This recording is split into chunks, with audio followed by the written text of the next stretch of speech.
Sachant que depuis un moment que je devais prêcher aujourd'hui, je méditais sur une prédication, etc., mais depuis 2-3 semaines. Mais au début de cette semaine, il y a une pensée qui ne me quitte pas. Du coup, je pense que cela vient de Dieu. Et c'est de cela que je vais parler ce matin. Je vous invite à ouvrir la Bible.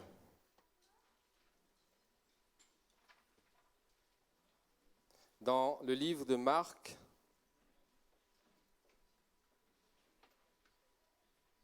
chapitre 10, à partir du verset 13. Vous pouvez aussi commencer à chercher Matthieu 18, à partir du premier verset. Donc Marc 10, 13. Je lis.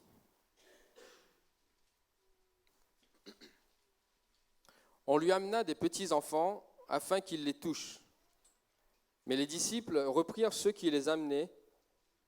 Jésus, voyant cela, fut indigné et leur dit : Laissez venir à moi les petits enfants et ne les empêchez pas, car le royaume de Dieu est pour ceux qui leur ressemblent.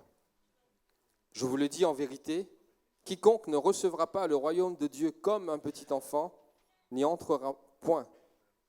Puis il les prit dans ses bras et les bénit en leur imposant les mains. Amen. On va lire dans Matthieu 18, premier verset à 4. C'est à peu près le même passage avec des petites variantes. À ce moment, les disciples s'approchèrent de Jésus et dirent : Qui donc est le plus grand dans le royaume des cieux ? Jésus, ayant appelé un petit enfant, le plaça au milieu d'eux et dit : Je vous le dis en vérité, si vous ne vous convertissiez pas et vous ne devenez pas comme les petits enfants, vous n'entrerez point dans le royaume des cieux. C'est pourquoi quiconque se rendra humble comme ce petit enfant sera le plus grand dans le royaume des cieux. Amen. Voilà, c'est ça la pensée du message que je vais développer. Souvent nous disons, nous les adultes, et je pense que nous faisons bien en le disant et en le pensant, que nous sommes des modèles pour nos enfants, n'est-ce pas ? On veut être un exemple pour l'enfant. Le problème, c'est que parfois on se donne tout un genre, et sans le savoir, parfois on devient des modèles d'orgueil pour l'enfant. Mais nous voulons être un modèle pour l'enfant. Mais là, en ce qui concerne le royaume de Dieu, Jésus dit le contraire. La Bible nous dit le contraire. En ce qui concerne le royaume de Dieu, il nous est dit que les enfants, les petits-enfants, sont un modèle pour ces adultes. Et là, Dieu surprend tout le monde. Souvent, comme ça, en concernant le royaume de Dieu, tous les principes, on a l'impression que tout s'inverse. Le plus petit devient le plus grand, le dernier devient le premier. Tout s'inverse et le royaume de Dieu a des concepts et des principes différents des nôtres.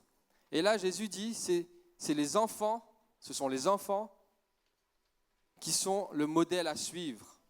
Et dans Matthieu 18, on voit les disciples voulaient savoir justement qui est le plus grand. Des questions qui se posent. C'était entre les disciples, questions qu'ils posent à Jésus. Qui est le plus grand ? Parfois, c'est ce débat qui se trouve aussi entre frères. Ah, lui, il est plus grand, moi, je suis plus grand que toi.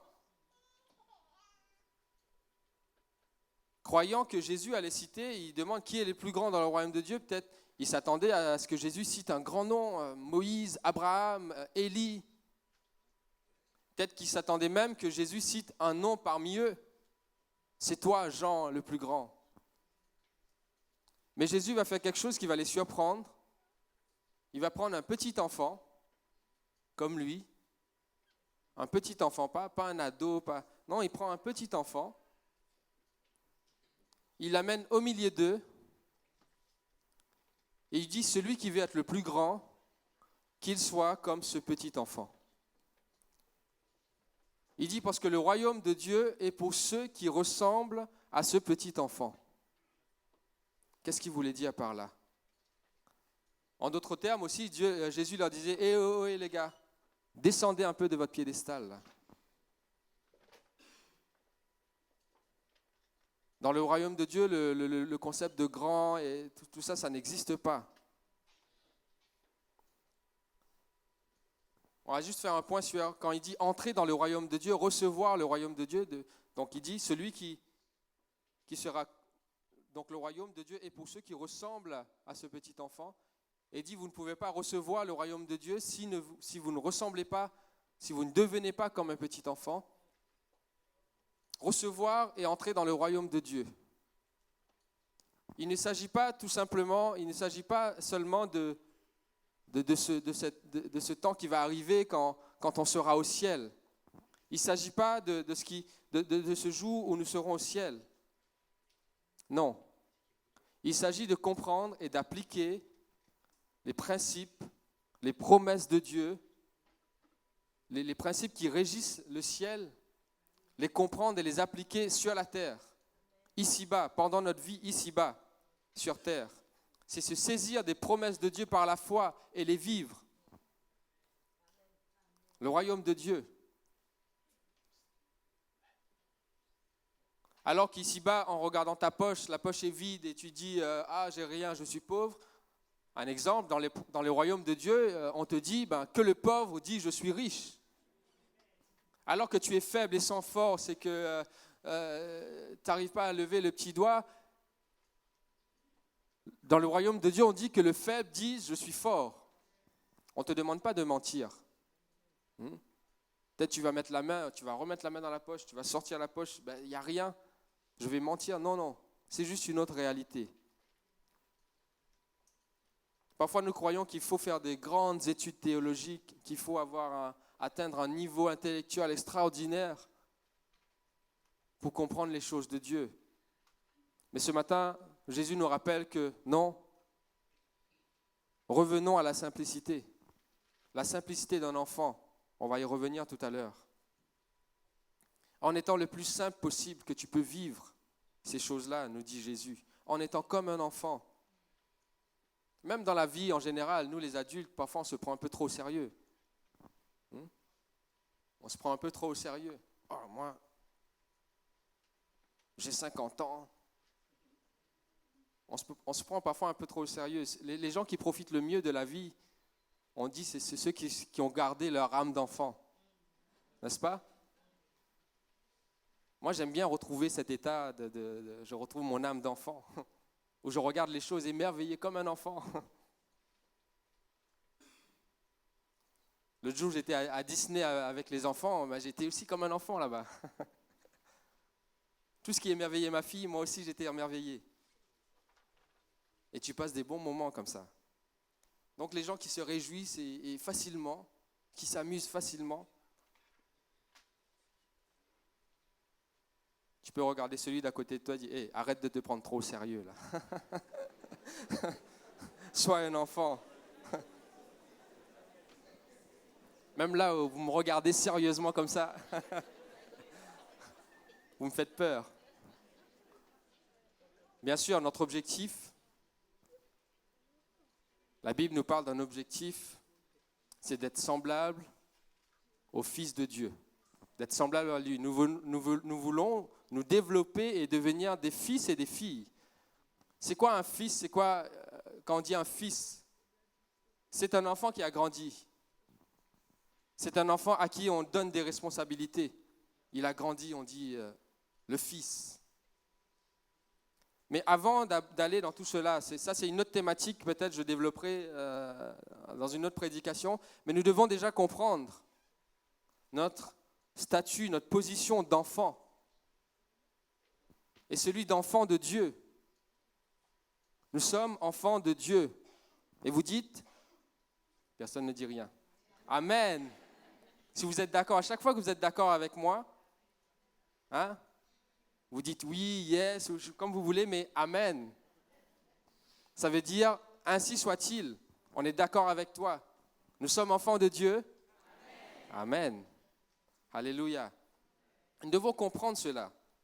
Et quand nous comprendrons notre statut, cela déterminera aussi notre attitude. OK ? Comprendre notre statut déterminera et conditionnera, libérera une attitude derrière. Mais nous devons comprendre déjà cette position, cette statut. Et c'est une attitude que nous aurons sur un plan spirituel. Pas forcément littéralement, quand on dit « devenez un enfant ». On ne te dit pas de te comporter comme un enfant littéralement.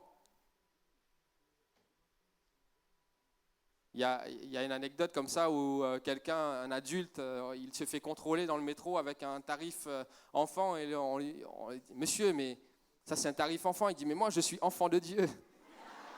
C'est pas ça, hein? Non, paye ton ticket plein tarif si tu es adulte. Ok? C'est une attitude sur un plan spirituel. C'est ce que Nicodème n'avait pas compris aussi.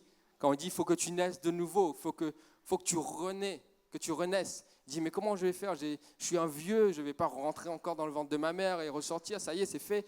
Et c'était sur un plan spirituel. Et c'est aussi sur ce plan-là que nous devons comprendre qui nous sommes, enfants et enfants de Dieu.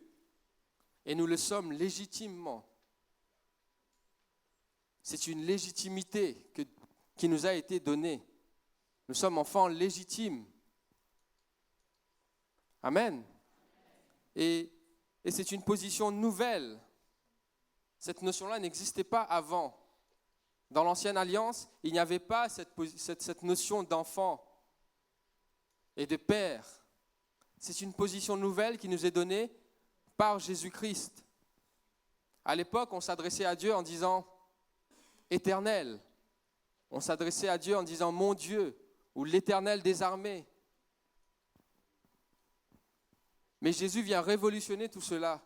Il dit maintenant, quand vous priez, dites « Notre Père ».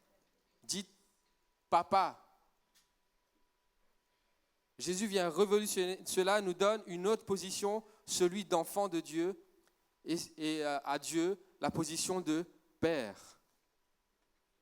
Et là, dans ce que nous avons lu, on nous dit que Jésus amena les enfants devant lui, au milieu, il les prit, les bénit en leur imposant les mains. Et là, il fait un geste fort, parce que dans la coutume hébraïque, le droit de bénir appartenait au Père.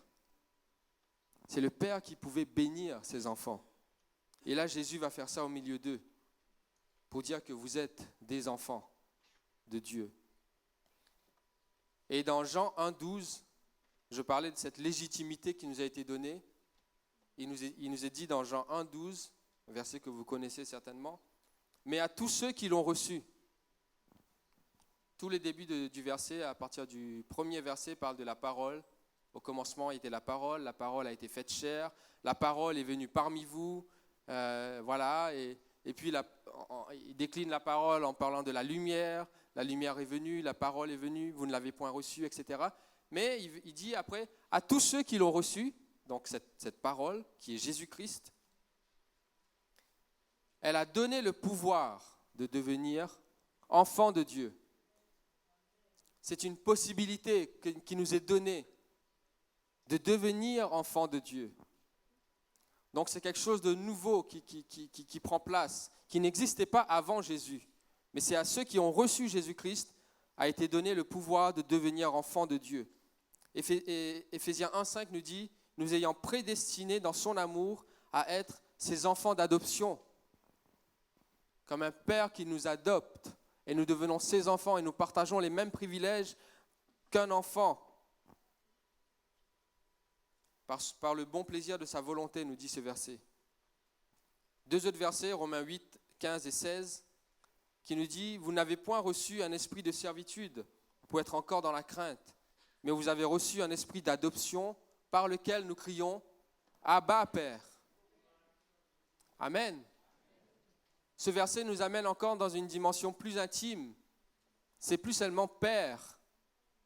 Vous savez, à l'époque, quand il y a dans certains films ou de l'époque des rois, je sais pas, même entre l'enfant et le papa, il y avait une distance. Oui, père, vous, on l'appelle père, on vous voit, et il y a une distance.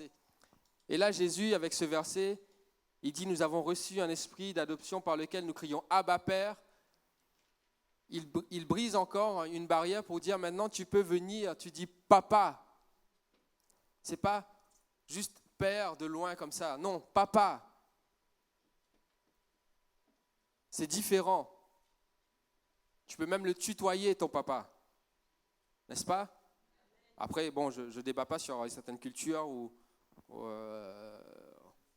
c'est, voilà, il faut vous voyez, bon, je ne rentre pas dedans. Mais moi, je tutoie mon père. Et je l'appelle papa.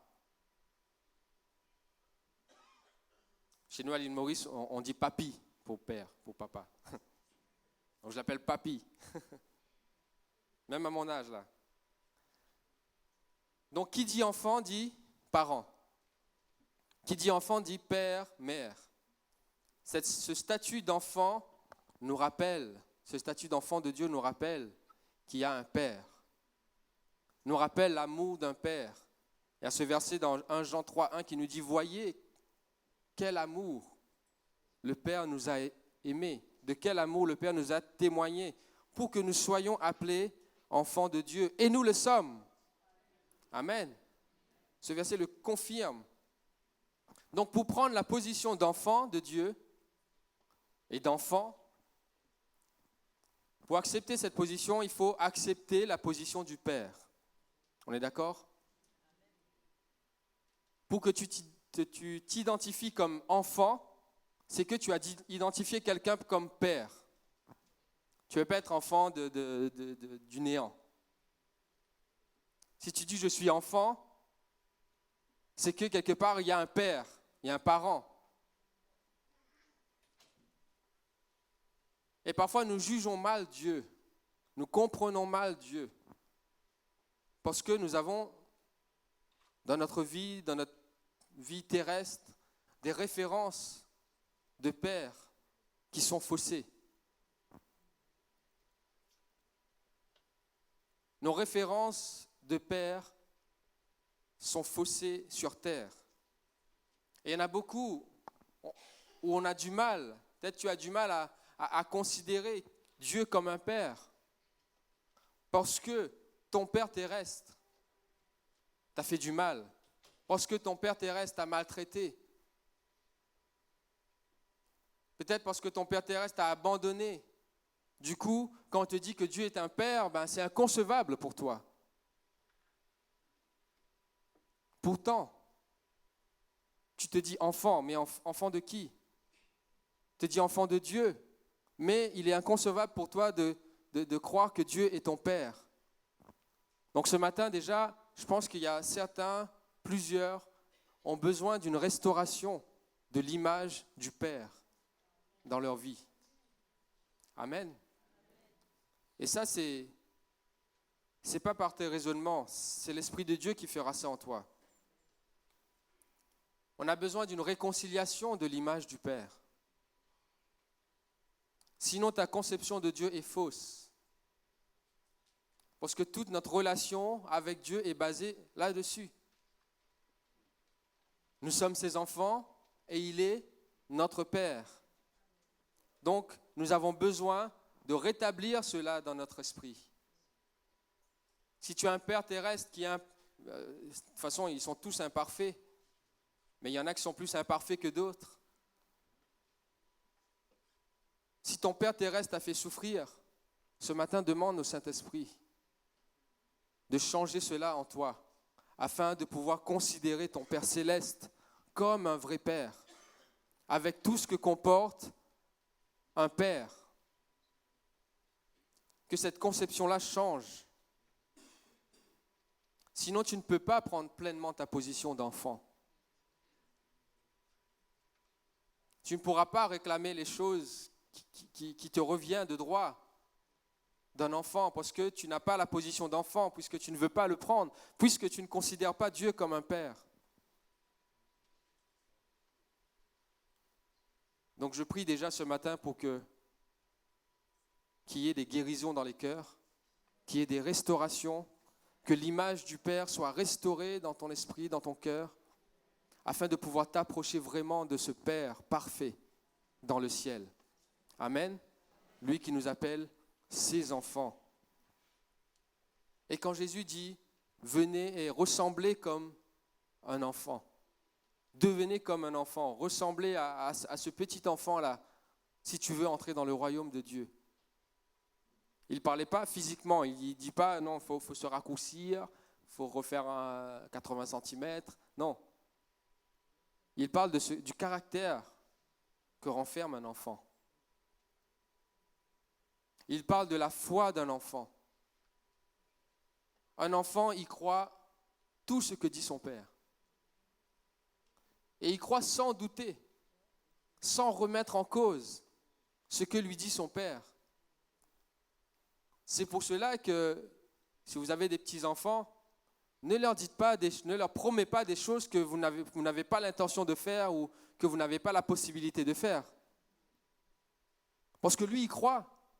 Tu lui promets un truc, il attend, 3 jours après, il te ressort ça. Alors, il est où ce que tu m'as promis?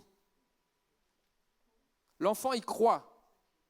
Son père parle, ou sa mère, et l'enfant croit. C'est en cela que nous devons ressembler à un enfant. Tout ce que nous dit notre Père céleste, tout ce que nous dit la parole de Dieu, il nous demande, il attend de nous que nous croyions, sans poser des questions, sans remettre en cause, sans douter, croire tout simplement. Pour l'enfant, tout est possible. Tu dis demain nous allons voler sur un oiseau et demain il te dit il est où l'oiseau, on va voler. Tout est possible. Un enfant. Moi je vois ça avec mes filles, avec la Mélodie qui a 2 ans et demi. Moi je lui dis quelque chose, elle croit. Elle n'a pas de doute. Et puis elle te réclame. Tu lui dis, parfois on n'ose pas dire, on dit il y a une surprise. Après on va décider c'est quoi. Mais elle va venir, parce que tu as promis une surprise, à condition qu'elle fasse un truc, ou si tu es sage, si tu as fait ça, il y a une surprise. Bon, elle a fait sa part. Après, maintenant, surprise. Tu vas quelque part, toi tu as oublié, même on s'arrête pour la voiture, on s'arrête à Auchan, il dit c'est la surprise. Elle s'attend à quelque chose, là, il y aura quelque chose. Surprise. Parce que l'enfant ne se soucie pas de la provenance des choses, il ne se soucie pas de quoi que ce soit, il ne se soucie pas d'où vient ce qu'il va manger. Il sait une chose, quand il aura faim, il y aura à manger. Amen.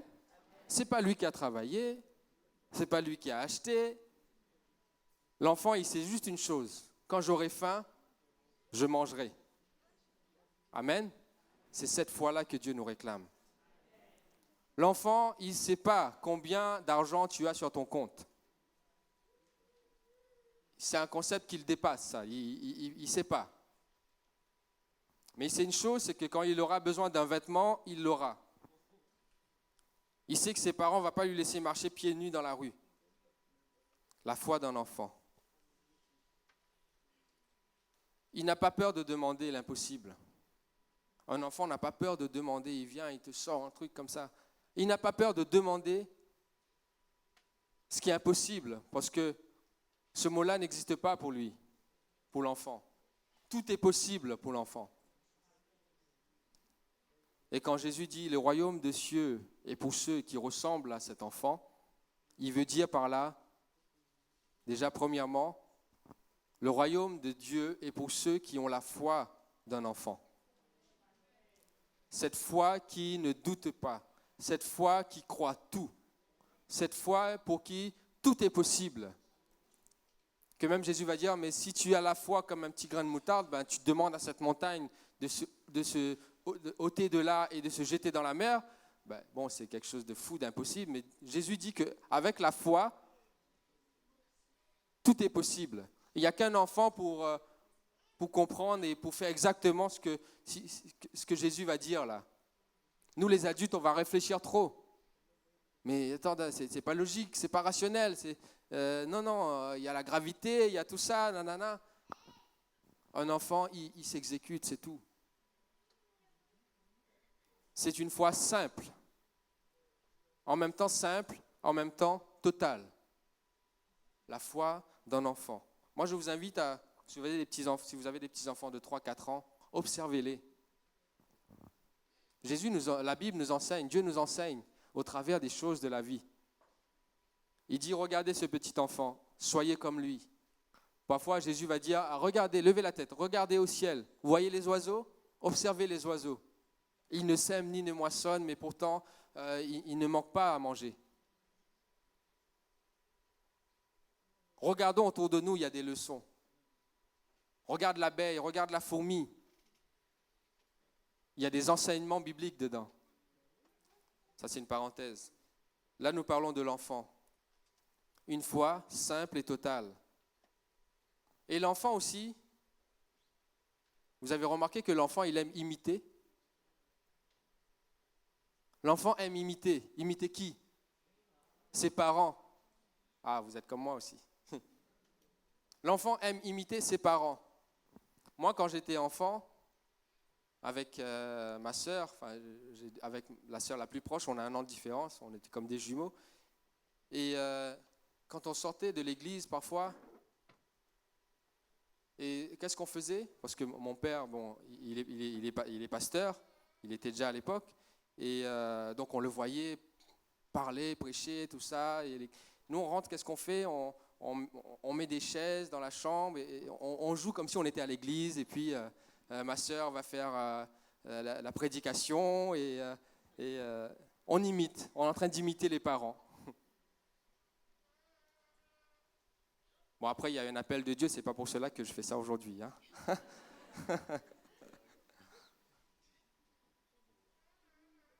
L'enfant imite ses parents.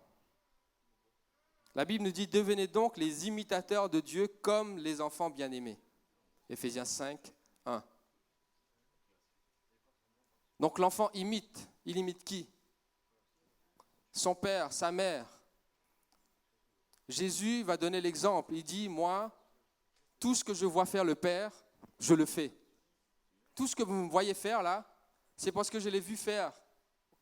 J'ai vu le Père faire. Il dit, tout ce que le Père dit, moi je le dis, je le répète. Il dit, je ne fais rien et je ne dis rien que le Père n'a fait ou n'a dit. N'est fait ou n'est dit. Amen. Imitateur de Dieu, imitateur de Christ. Voilà ce que nous devons être. Et Paul aussi va dire, soyez mes imitateurs. Mais il ne finit pas là sa phrase. Comme je le suis moi-même de Christ. Imitateur de Christ. Si nous sommes des enfants, nous imitons nos parents. Nous imitons le Père. Si nous sommes enfants de Dieu, nous imitons Dieu. Ce n'est pas pour rien qu'il nous a fait à son image, pour que nous soyons comme lui ici-bas. Il y a un verset dans la Bible, un jour on étudiera ça, mais il dit, vous êtes des dieux, avec un petit D. Lui, il est Dieu avec un grand D. Il dit que vous êtes des dieux avec un petit D. Déjà, à l'époque de Moïse, Dieu va dire, Moïse, je te fais Dieu en Égypte. Donc toute la parole de Moïse, c'était comme parole de Dieu. On ferme la parenthèse. Il y a une autre caractéristique de l'enfant. L'enfant aime la compagnie de ses parents. Vous avez remarqué ça? Parfois, ils sont peu de colle. Toi, tu veux un moment de tranquillité, tu les envoies jouer là-bas, tu vas faire un truc dans l'autre pièce, et quitte tous leurs jouets, et puis ils sont tous là autour de toi, dans les pattes, enfin dans les pieds, pardon. Peu de colle. Parce que l'enfant aime la compagnie, la présence de ses parents. Après un moment d'absence, par exemple quand on rentre du boulot, quand je rentre le soir, moi j'ai un accueil phénoménal. Hein. La maman, elle est jalouse. Les enfants sont de l'autre côté là-bas, ils quittent tout. Papa! On saute dans les bras. Après une absence, l'enfant aime retrouver ses parents. Et la présence du père et de la mère vaut plus que des cadeaux. Comprenez ça. Parfois, on se débarrasse de l'enfant en lui mettant devant la télé, en lui donnant un iPad, un iPhone, je ne sais pas quoi à regarder. Mais l'enfant, ce qu'il veut, lui, c'est votre présence. C'est votre attention. Pas juste votre présence physique. Parfois, on est présent physiquement, absent dans les pensées. Et l'enfant te le fait sentir. Parfois, vous trouvez qu'il y a des enfants turbulents, etc. Mais réfléchissez un peu, ils attirent juste votre attention. Ils veulent juste que vous rendiez compte qu'il est là. Et il aime votre présence, il aime votre compagnie. Il ne veut pas de substitut. Il ne veut pas qu'un écran remplace sa mère ou son père. Passez des temps de qualité avec vos enfants. Petit message aussi entre parenthèses. Passez des temps de qualité avec vos enfants. Même si vous n'avez pas les moyens de lui donner, je ne sais pas quel PS4, passez du temps avec lui, ça vaudra mieux. Amen. Dieu, lui, veut passer des temps de qualité avec nous. Et il veut qu'on l'aime en retour. Il veut qu'on l'aime en retour. Hier, on était, toute la famille, là, on était en voiture, on allait vers Créteil dans une réunion. Et là, tout d'un coup, j'entends derrière moi, « Papa, je t'aime. Je t'aime, papa. » Ah, ça m'a fait plaisir. Première fois qu'elle dit ça.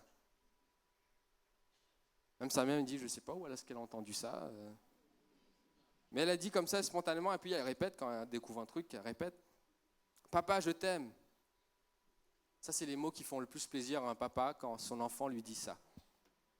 Imaginez Dieu. Et je pense que en devenant parents, on comprend Dieu un peu plus. Dieu nous a fait à son image. Il a un fils, ok, et il nous donne aussi l'occasion d'engendrer, de devenir parents, d'avoir des fils et des filles. Pourquoi ?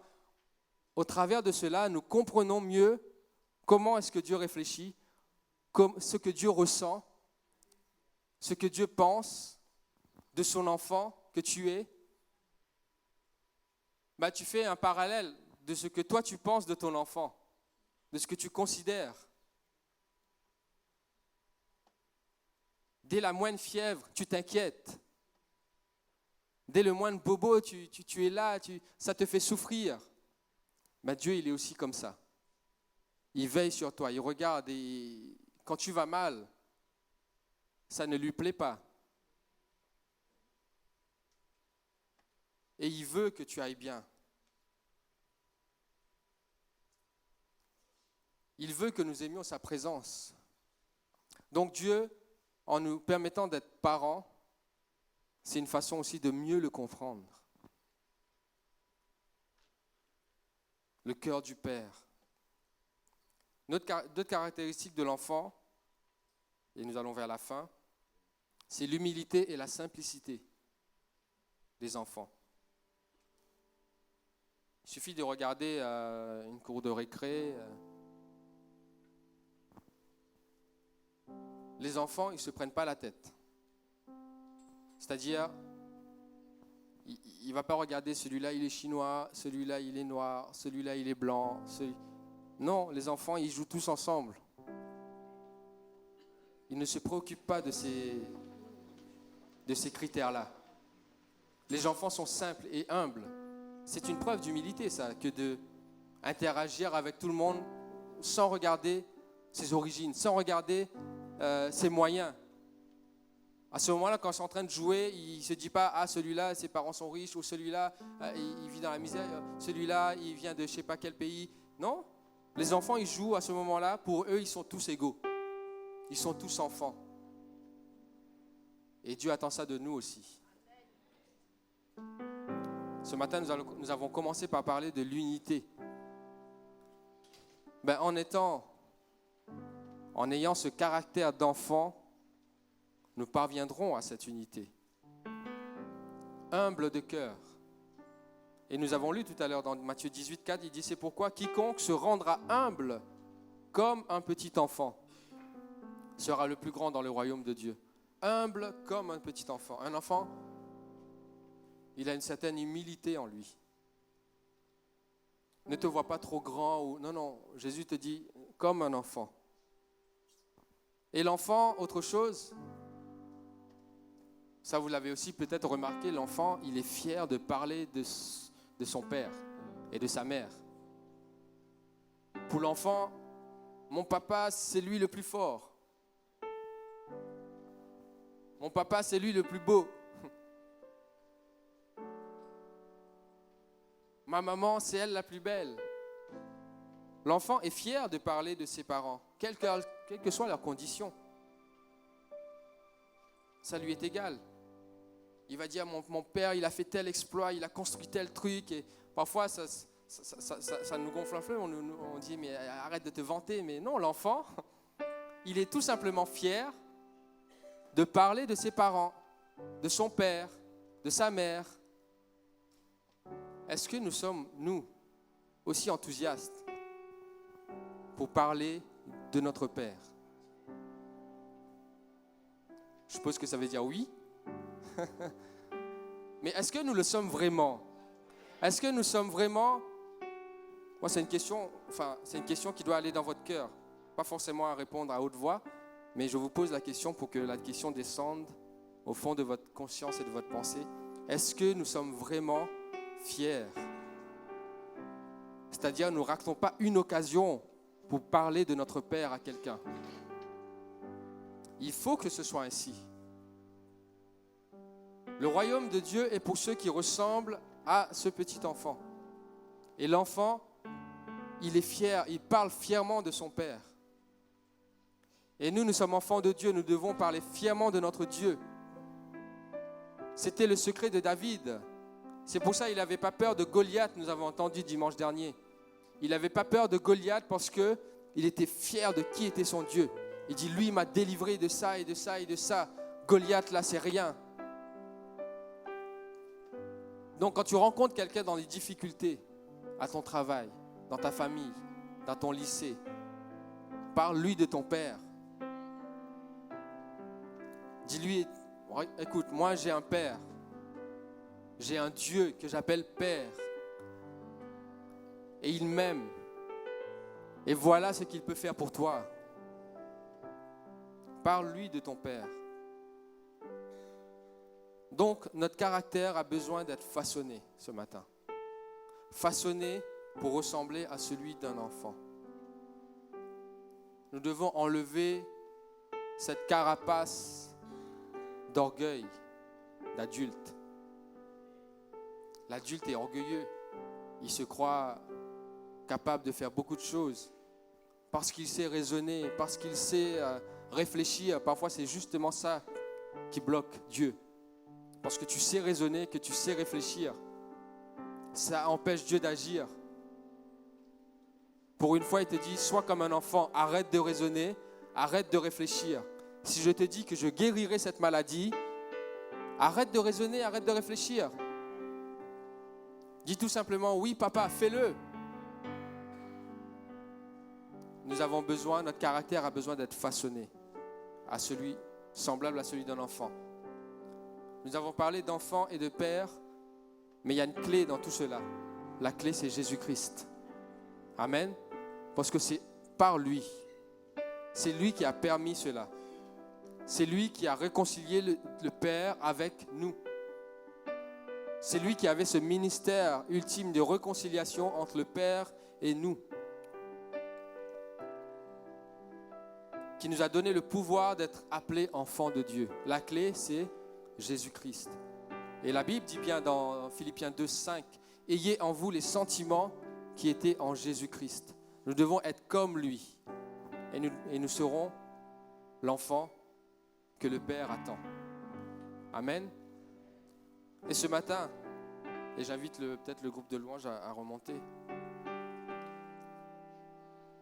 Être enfant implique aussi vivre par l'Esprit de Dieu. Vivre par l'Esprit. On nous dit que c'est l'Esprit lui-même qui rend témoignage à notre esprit que nous sommes enfants de Dieu. Nous devons vivre par l'Esprit de Dieu. Celui qui n'a pas l'Esprit de Dieu, la Bible nous dit, n'est pas fils de Dieu. Celui qui n'a pas mon esprit, c'est dit autrement ailleurs, ne m'appartient pas. Mais ce matin, j'aimerais te dire que Dieu, il veut qu'une chose, que tu lui appartiennes. Ça veut dire quoi appartenir à Dieu? Ça veut dire lui laisser gérer ta vie, lui laisser gérer les choses toute ta vie, les choses avec lesquelles tu luttes.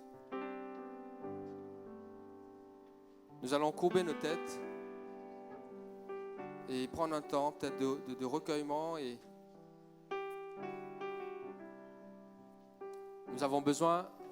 plusieurs ont besoin d'une réconciliation avec le Père. Reviens dans la maison du Père. Il t'aime. Ne dis pas que j'ai trop péché. Je me suis trop éloigné. Ce matin, il te dit, je suis ton Père. Le Père, c'est pas un bourreau. C'est pas cette image de Père sévère que nous avons ici-bas. Le fils prodigue qui était parti, lui, il croyait que son père allait être en colère. Il croyait que son père allait être furax, que son père allait lui dire toutes sortes de mots, allait le dégrader, etc. De sorte qu'il s'est même préparé à revenir non plus comme enfant, mais comme serviteur. Mais ce qu'il ne savait pas, c'est que le père, tous les jours, sortait, regardait au loin, est-ce que mon enfant revient? Le soir, il rentre, il ne revient pas. Le lendemain, le père ressort, il regarde au loin, est-ce que mon enfant est là? Il a fait ça, je ne sais pas combien de temps, le fils prodigue est resté dehors. Mais quand le père l'a vu revenir, il n'a pas posé de questions. Où étais-tu? Qu'est-ce que tu as fait? Où est l'argent que tu as pris? Qu'est-ce que c'est devenu? Qui as-tu fréquenté? Il n'a pas demandé tout cela. Alors que le fils commençait à dire écoute, j'ai péché contre le ciel, j'ai péché contre toi, je ne suis pas digne, etc. Le père avec un câlin simplement, a arrêté tout ce qu'il disait. Il l'a pris dans ses bras. Il dit, tu es mon enfant, tu resteras mon enfant. Aujourd'hui, c'est la fête parce que tu reviens. Ce matin, reviens. Si tu es loin, sache que le Père n'a jamais cessé de t'aimer. Il n'a jamais cessé de t'aimer. Et toi, à ton tour, dis un « je t'aime » à ton papa ce matin. Quand est-ce que la dernière fois tu as dit à Dieu « je t'aime » ? Comme je vous ai raconté tout à l'heure, ça fait plaisir à un cœur de père d'entendre son enfant dire « je t'aime ». Que Dieu façonne nos cœurs ce matin. Pour que nous prenions notre position d'enfant et que nous puissions saisir les réalités du royaume de Dieu. Ces réalités-là appartiennent aux enfants et à ceux qui leur ressemblent. Si tu viens avec cette attitude de trop grand, tu ne saisiras rien du tout. Mais les réalités spirituelles du royaume de Dieu sont accessibles aux enfants. Alors demande à Dieu de nous façonner ce matin nos cœurs. Alléluia. Merci Seigneur Jésus. Que ton nom soit béni, que ton nom soit loué. On va prendre un temps où chacun va prendre un temps avec son Père. Parle à ton Père ce matin. Tu peux le faire en murmurant. Tu peux le faire à haute voix. Tu le fais comme tu veux, mais prenons un temps. Peut-être tu dois lui demander pardon et revenir, mais tout simplement, avant que tu finisses même de dire pardon, lui t'a déjà enlacé dans ses bras. Il dit, je t'aime mon enfant. Je t'attendais justement. Tu m'appartiens. Alléluia Jésus. Oh, alléluia. Saint-Esprit, viens toucher nos cœurs ce matin. Viens parler à nos cœurs ce matin.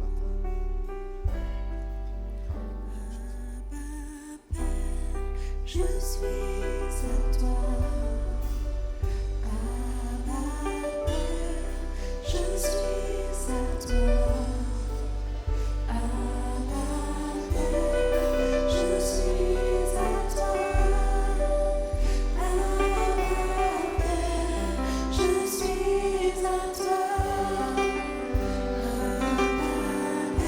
Père, je suis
matin quelque chose se passe dans ton cœur, si simplement tu ouvres ton cœur.